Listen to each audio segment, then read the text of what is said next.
Hello, and thank you for your interest in volunteering with the Theodore Roosevelt Center at Dickinson State University. This video will introduce you to some of the tools and websites you'll use as a volunteer, and to the process of doing preliminary metadata entry on items in the digital library. Before we start, while many of you are probably familiar with the various activities of the Theodore Roosevelt Center, I'd like to give just a quick refresher of what the TRC does. At the heart of the Theodore Roosevelt Center is its digital library. Because Theodore Roosevelt was president before the modern presidential library system, after his death, his papers got dispersed over a wide variety of places. Many ended up at the Library of Congress, but others were donated to Harvard University by his family, ended up at various national park sites, or found their ways into the hands of private collectors. This is to say nothing, of course, of the many more types of Roosevelt-related materials that were written about him during and after his lifetime. The Theodore Roosevelt Center aims to create a comprehensive digital library to reunite those various items digitally, allowing researchers and interested people to be able to read Roosevelt's correspondence without needing to physically visit dozens of individual sites. In addition to our work in the digital library, however, the Theodore Roosevelt Center has a number of other functions, including answering reference questions from students, researchers, or simply anyone who is interested. We also have a physical gallery space, where we welcome visitors to learn about Theodore Roosevelt. Our current exhibit is called A Life in Letters, and focuses on Roosevelt's lifelong career as a writer. Additionally, we annually host a symposium here on Dickinson State University's campus on a topic related to Theodore Roosevelt, to help people learn about Roosevelt and his ongoing connection to the present day. Our last symposium was on conservation and sustainability, while our upcoming one for 2025 is on Theodore Roosevelt in the Navy. We also run a yearly summer internship program for people studying library science or history, work with students here on campus, and now with your help are working with volunteers as well. Turning to what exactly volunteering might look like, the primary area we could use assistance in is cataloging materials. The Theodore Roosevelt Center is currently funded by a grant that lays out certain targets for publishing items to the website for people to use. In the past, Theodore Roosevelt Center staff have gone through an in-depth process to describe items and assign relevant subject headings, connecting them to other similar items in a digital library. While this creates a very polished product, it also takes a long time, and we could use some help moving through materials. While we're not asking you to do everything on an item, we'll keep putting some of the finishing touches on them, you can help us out by doing a version of preliminary metadata entry. Filling out some critical fields like title, creator, recipient, and date that will allow an item to publish to the website and let people searching for items find them. This will be a huge help not only to us, but for people looking to do research and learn more about Theodore Roosevelt. Finally, while you're working to fill out some of the metadata fields, you'll get to experience working with historical materials and reading letters from the earliest 20th century, which for a fan of history is always a fun experience. To volunteer in our collections, there are a few main resources and websites you should know about: Basecamp, our known persons spreadsheet, and finally eForge, our content management system. The first website I'll talk about is Basecamp, which you can reach at basecamp.com. If you've been contacted about the volunteer program, you should have received an invitation already. But if this is your first time hearing about the program, or you haven't gotten an email asking you to set up an account yet, send a message to the email in this video's description. Basecamp is going to be the home base for the project that allows the TRC to share links to various websites and resources to help make things easier to find and access. It also has message boards for announcements, questions, and more. One of the resources available on Basecamp is a link to a Google Drive spreadsheet that the Theodore Roosevelt Center calls its Known Persons list. You can use the link in Basecamp to access this, but it may also be helpful to bookmark this page for easier access. You should be able to view this spreadsheet without any login as long as you have the link. The Known Persons list is where the Theodore Roosevelt Center staff has recorded every creator, recipient, or subject that is mentioned in an item we've worked on. Oftentimes in letters, people can be called a variety of different names. Think of Theodore Roosevelt being called Mr. President, Colonel Roosevelt, Teddy, and so on. What we've done here is create, from the information we can find out about a person, an authorized heading. That means that this is the name that we use for a person regardless of how they're actually addressed in a letter. By doing this and standardizing the names we use, it becomes easier for people to find other items in which that person is mentioned, instead of having to search for all the different variations. This will come up later when we're talking about assigning creators and recipients for letters. Finally, there is eForge. If you've been contacted about volunteering already, it's likely that you have an account set up for you, but you'll have to set a password. Click on the Forgot Your Password link at the bottom of the screen and enter the email the Theodore Roosevelt Center has been communicating with you at, and follow the steps to set a new password. Once you've done that, you should be able to log in. eForge is the Theodore Roosevelt Center's content management system, which means it is where we have the records of all of the various items in our collections, and where we actually work with the materials we have.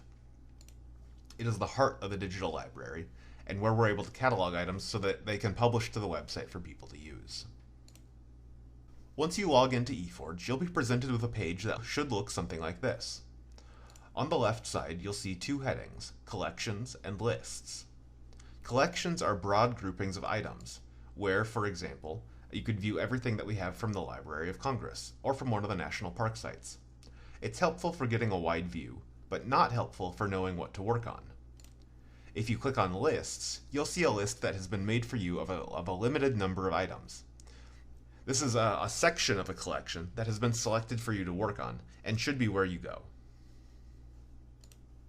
On top of the page, you'll also see two different ways to search, a generic search bar and Query Builder. The search bar is somewhat general and lets you type in the various terms you're looking for. For example, you could type in Roosevelt 1917, and it would return any items where Roosevelt or 1917 appeared in the item. Those terms could appear anywhere in the record, though, so it can be a little imprecise. Query Builder, on the other hand, lets you get specific in your search as you build granular searches. For example, you could select Creator contains Roosevelt and Creation Date follows 1916 to better target your search, depending on what you're looking for. Once you're ready to find items to work on, make sure that Lists is selected, and then tick the checkbox on the side of the list you want to view. You should have just one list. Your screen will then populate with a list of items with basic details. As you can see, the name of the item, what collection it's from, some information about the creator and recipient, when it was created, and the workflow step. There are different ways that this information can be sorted. By default, it often sorts by item name, which is roughly chronological, but not always. It can be more useful to sort by creation date, to put in an actual chronological order, or by workflow step, so that only new items appear that are ready for you to work on at the top of the list. Once you click into an item, you'll see a layout that should look like this. At the top left, you'll see an info box with some information about the record. The important thing here is the unique ID. If you have a question about an item, be sure to include this unique ID when you post a message in Basecamp or send an email. It's the easiest way to be able to find a specific item. Next to the information box, you'll see one or multiple images of the pages of the record. If you click on the image, you'll zoom in, but I often find that middle-clicking the image to open it in a new tab is most helpful, so that I can have the letter and the record side by side. Below the image, you'll see various tabs that will show different sorts of information.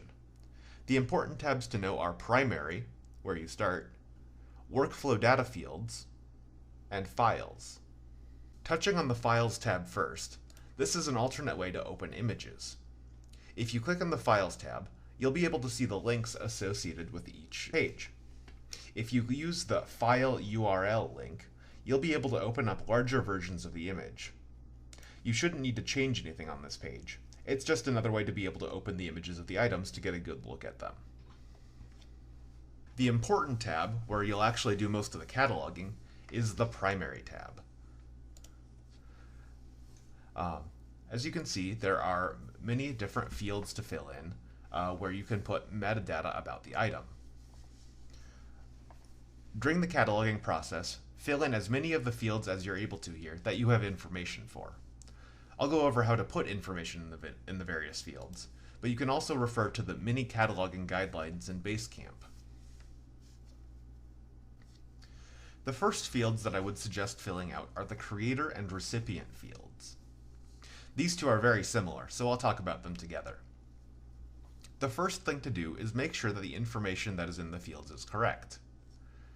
It usually is, but sometimes the record may say that it was written by Theodore Roosevelt when it's actually written by his secretary. Or occasionally, there may be a typo in a last name if the image is blurry. It's helpful to read through the letter at this point to get the context of the item to make sure things are accurate. Sometimes Theodore Roosevelt's signature is missing from the item. But if it's written in the first person, as Roosevelt would have done, using I, me, and my, instead of referring to Colonel Roosevelt, it's probably a safe bet it was written by Roosevelt. If the context of the letter refers to Colonel Roosevelt, then it may have been written by his secretary. If that's the case, just put Secretary of Theodore Roosevelt in the appropriate field if there's no other name. For people who aren't Theodore Roosevelt or his secretary, it's time to refer back to the known persons list. Sometimes, if a person has previously written to Theodore Roosevelt, there will be an authorized heading in the known persons list. The easiest way to search for this is to use Control-H instead of Control-F. We're not sure why, but it's able to search faster in most cases. In the known persons spreadsheet, once you press Control-H, put the last name in the Find section, but don't put anything in the Replace. If you search by that, it should bring you down to the correct section of the spreadsheet to see if there is an authorized heading. Not everyone will have a heading yet. If there is a heading, copy and paste the heading into the appropriate field in eForge. If there is not a heading, use the information you have from the item and organize the name as last name, comma, first name, middle initial. In this example, the recipient would be Mulholland, comma, Frank L. After you have the creator and recipient filled out, you're able to make a title for the item. Structure the title as letter from creator to recipient. When you're typing this up, ignore information in parentheses and dates, and reorganize names to a more typical order. For example, change Mulholland, comma, Frank L. to Frank L. Mulholland. In this example, this letter's title would be Letter from Theodore Roosevelt to Frank L. Mulholland. Most items you work with will be letters, but it's possible that you might encounter something different. If it's a telegram, simply replace the letter with telegram, so telegram from Theodore Roosevelt to Frank L. Mulholland. If it's an item that has its own title, like a newspaper article or a speech, use that title if it's present. If you're really not sure, don't hesitate to ask a staff member via email or Basecamp, remembering to include the unique ID in your question.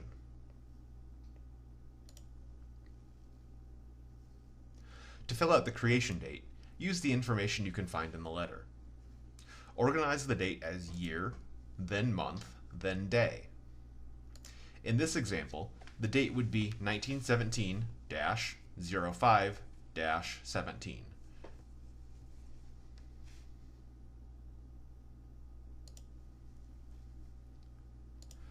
For resource type, you can select the best option from the drop-down menu. There are many options, but most likely you'll be working with letters, which is right at the top. Other possibilities are arranged alphabetically, and if nothing seems to fit, you can use other. As always, if you're uncertain, ask a staff member.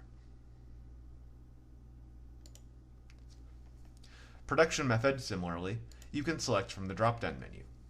Most items will be typed. If there is a significant handwritten note on an item, you can use mixed, but we tend not to use that if there are only minor handwritten corrections. Newspaper articles or the like would use printed.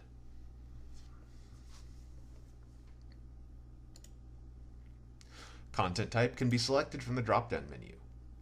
Letters, speeches, newspaper articles, and the like will be text. If you come across something like a postcard or a political cartoon, then you would use still image. Language, select from the drop-down menu. Most items should be in English, but there are occasionally items in different languages like French or German, depending on who is writing to Theodore Roosevelt.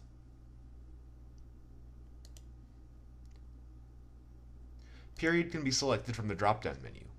reference the creation date of the item, and pick the period in Theodore Roosevelt's life that it fits into. Page count usually reflects the number of images associated with the record. In this example, we're working with a one-page letter, so the page count is 1. This is often already filled in, so just double-check that it is correct.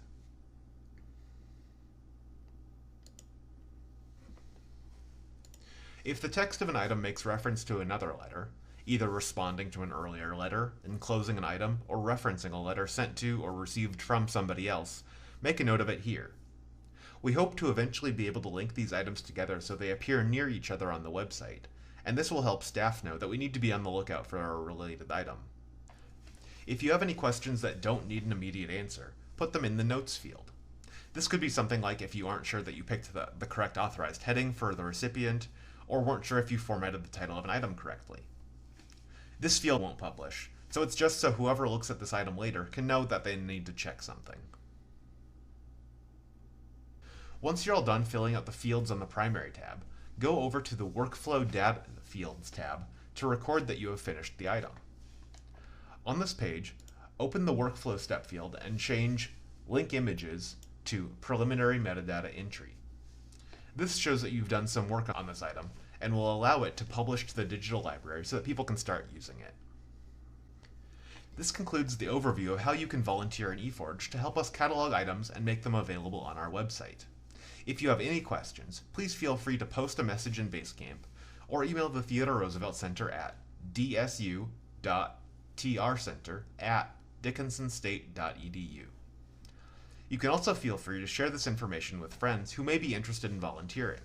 We appreciate the help and would love to work with more people. Thank you again for your enthusiasm, and we'll look forward to working with you.